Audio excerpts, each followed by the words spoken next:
I'm going to show you guys how to make a daily session note using the template that I created.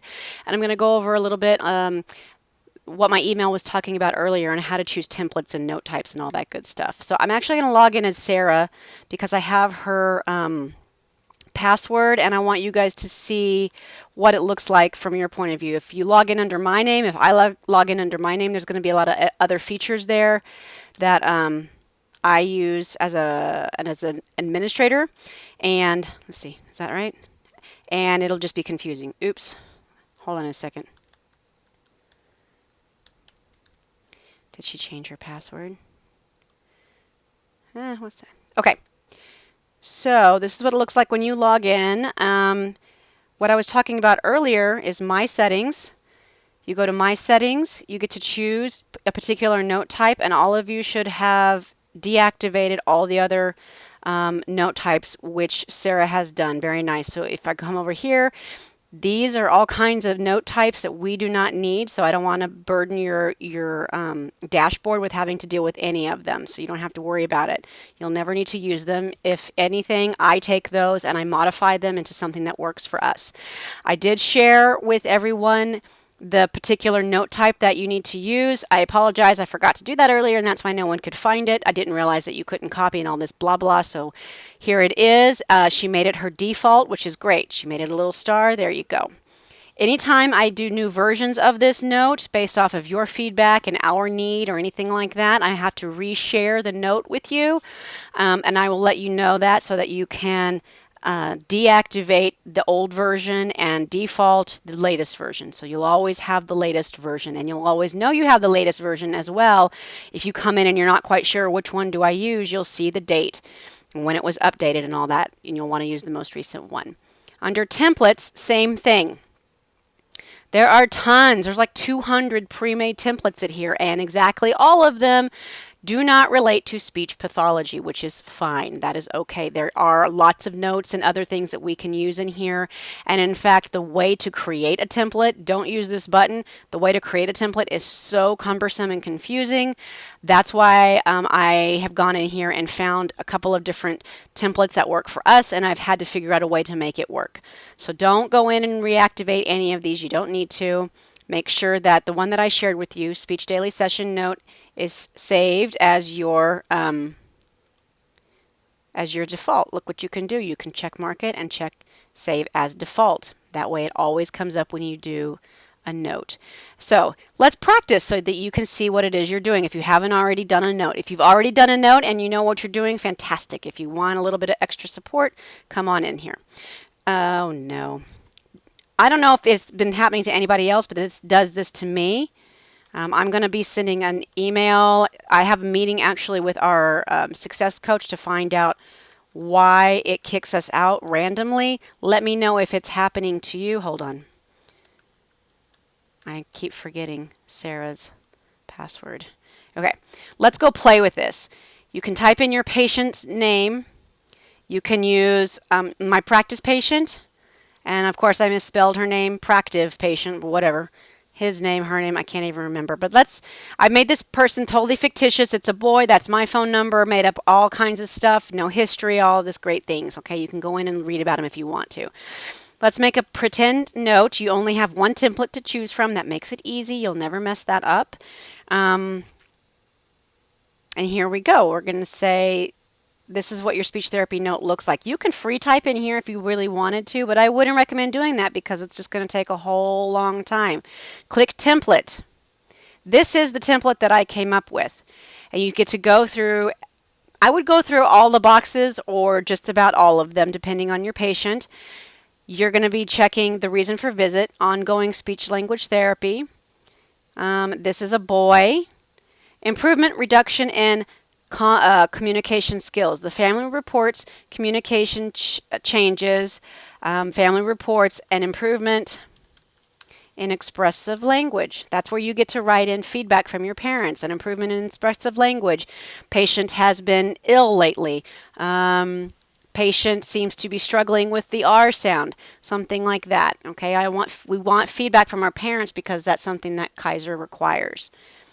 Supports needed. What kind of prompting and cueing did you need to give in this therapy session? You can check more than one if you want to, and I've given you the option to describe what you're doing.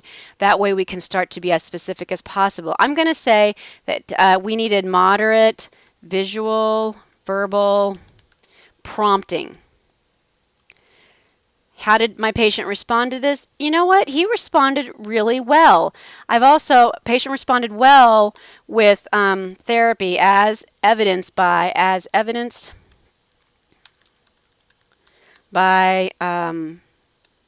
completing all tasks as required or requested or whatever. If you want to, if he had a hard time or if he was lethargic and tired or non-compliant, you can check off more than one of them and describe everything. His behavior during session, he was pretty constant. He was just a happy dude. Or you could describe it if it's something that you don't see here. What kinds of therapeutic interventions did I do? We did just some language therapy, some vocabulary. We also worked a little bit on syntax and morphology. We gave him the direct visual prompting and the direct verbal prompting like I put up there under supports. I also worked with the family and I assigned some homework. If you did something different, like you used AAC or something that I haven't listed here, you could list it. You can also give me feedback and say, hey, there's all these other things that you can list on this therapeutic interventions list, and I'm happy to add them in. The one major difference here is that there is no care plan for you to create. When you get a new patient, you're not creating a new care plan. Yay, that's great. When you write your first session note, though, you will come in here and write their goal.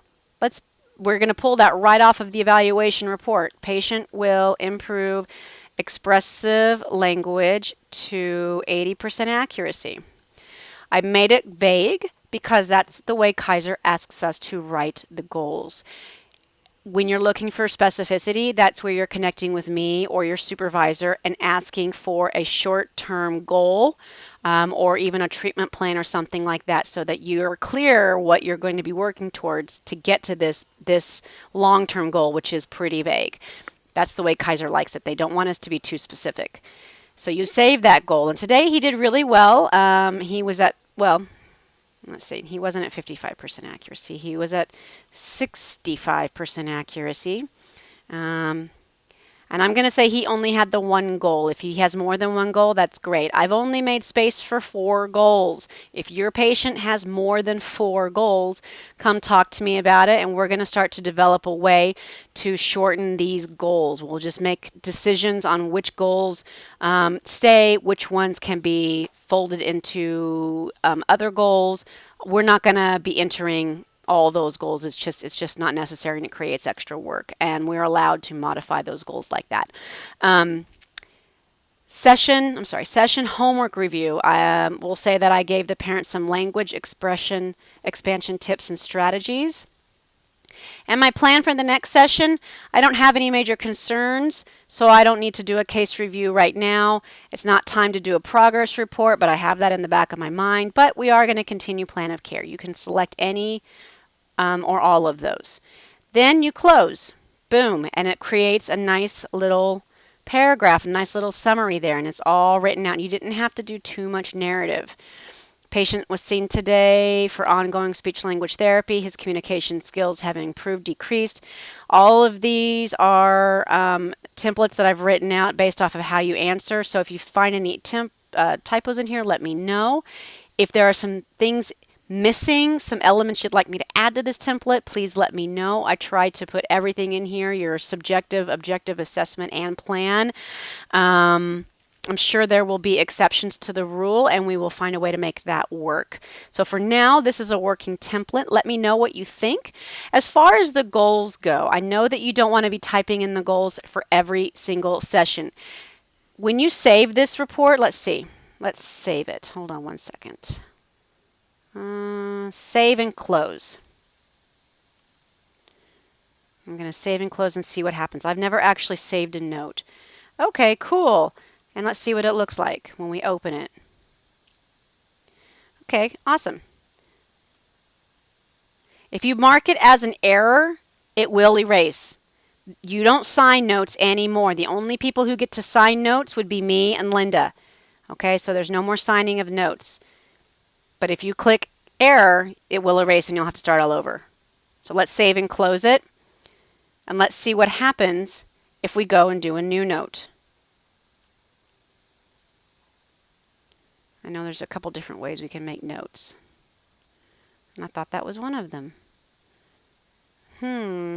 Create new note. Let's do that. Okay. Salt.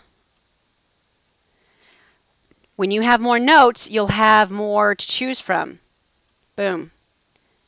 The current copy, let's see. Oh, you know what? That won't work because I already saw him today. Oh well. All right, so if I come back in tomorrow, maybe we'll be able to see it. But that's how you would do it. Save as last time. And everything that you wrote up will pop up again, and you can just make changes. If you want to do it like that, or if you want to fill out a whole new thing, you can. Okay? Just be really mindful of the information that you're putting there. Okay, so if you guys have really any questions, concerns, ideas, improvements that can be made, anything like that, please let me know. We're still learning how to input the progress report due dates. We're trying to figure out how to use the alarm. We're also working on setting up the notification system to send appointment reminders by text, by email, and by phone to the patients. And there's a few other things that we're also trying to work out. I think that's it. Yes, so email me, call me, or text me. All right, guys, good luck. Thanks.